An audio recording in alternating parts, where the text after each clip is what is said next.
Hey everybody, it's me Alex once again, and we're in a new room, and I have way more space, so I can actually move around the room.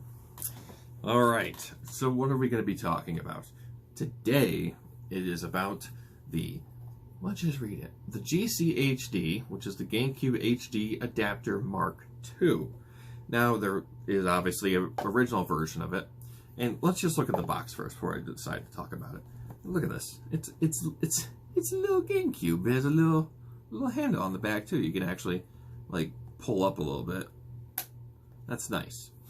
And then when you open it, you know, you got your manual, which is super tiny, and it has the device inside, and it's just about as big as this. It's tiny. Now, what you need this for is, actually, I recommend getting this if you're going to be playing your GameCube games on a, you know, HD TV and not one of those CRT TVs. Because honestly, it's impractical, in my opinion, to have like a giant-ass CRT TV in the room when I already have a TV here. But again, with these old consoles, you know, GameCube, PS2, Dreamcast, they, and Xbox probably as well, have input delay. And it, like, I was playing Paper Mario: The Thousand Year Door, and whenever you have to use action commands, you have to be pretty damn precise. But I would have to push the button just a second before, like, Mario would land on something, like a jump or whatever on an enemy, to do the double jump. And that was annoying. So when I got this thing in there, first, like I might have mentioned it already, but it is sharp, like, compared to AV cables. I mean, it's not like you're playing on an emulator and, like, every little bit of, like, the background is, like, sharper than shit. It doesn't have, like, anti-aliasing. Whoop-de-doo. That's fine. I don't think the console can even do anti-aliasing, to be honest. But maybe if it can, then I'm wrong. Whatever. So that's cool.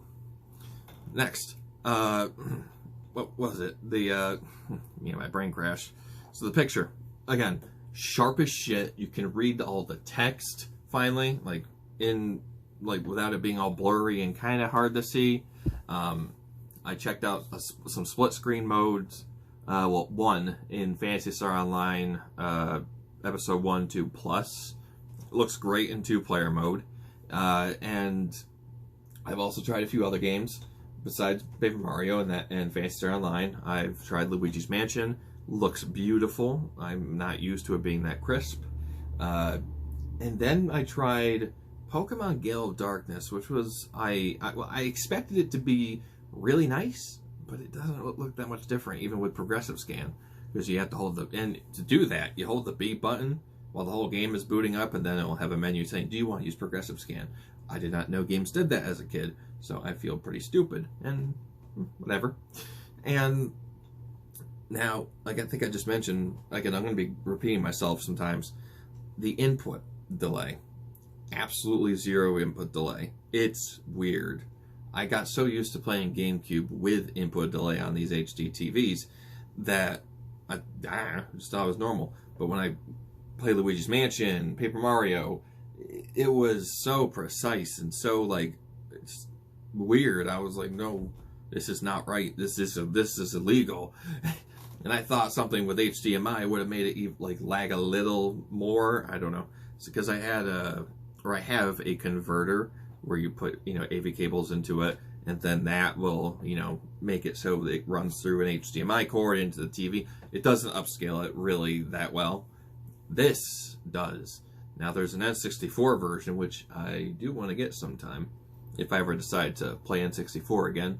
But what I would like is a Sega Saturn one. Maybe a Dreamcast one. Maybe there is a Dreamcast one, but there definitely is not a Sega Saturn one yet. That could be difficult, considering how that system is just built. That requires a lot of reverse engineering and all that stuff. But it doesn't have a 480p signal, so I don't know how they pull it off.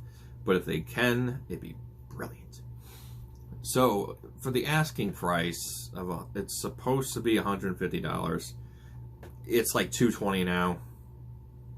Yeah, for me, worth it, because I play GameCube a lot now. Like, a lot more now than I did before, because I can see what the fuck I'm doing. And I'm collecting games for it again. Is it worth it? Let's see. Well, the console's about 100-ish, maybe 150-ish, and then you add on the $200 for the thing.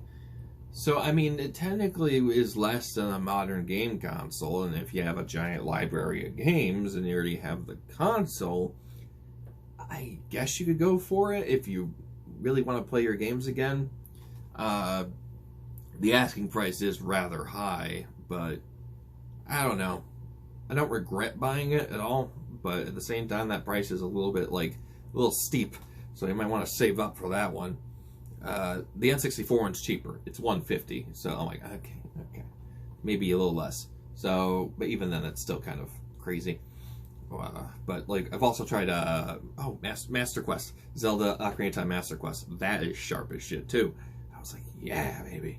And then the input delay, again, non-existent. It was weird. I cannot get over how weird 8-Falcon is. And I don't really have any other games that I've tested it out with yet. I want to do Metroid Prime at some point, but I don't know. I'm not really a massive fan of the game, but we'll see.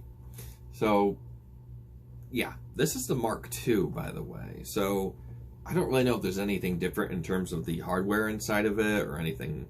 They make this. Does it look better? Does it look worse? I don't know. Compared to the, or does it look better than the Mark or the Mark I? We're going to call it versus the Mark II. I don't know.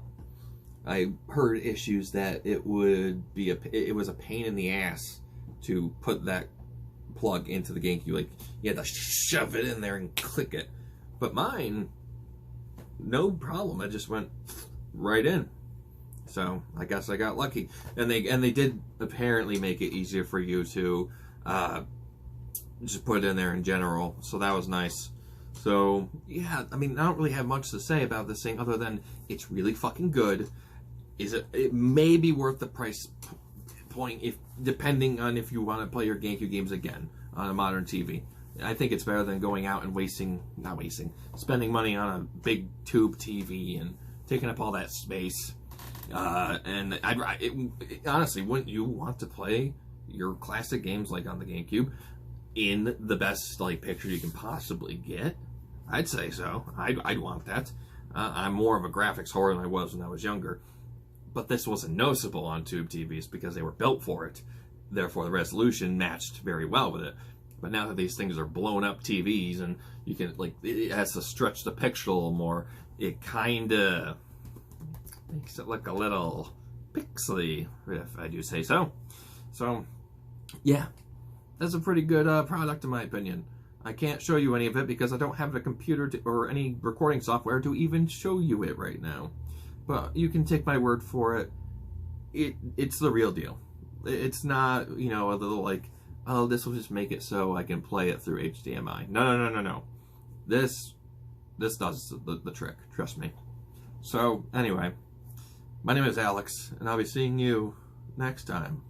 Farewell.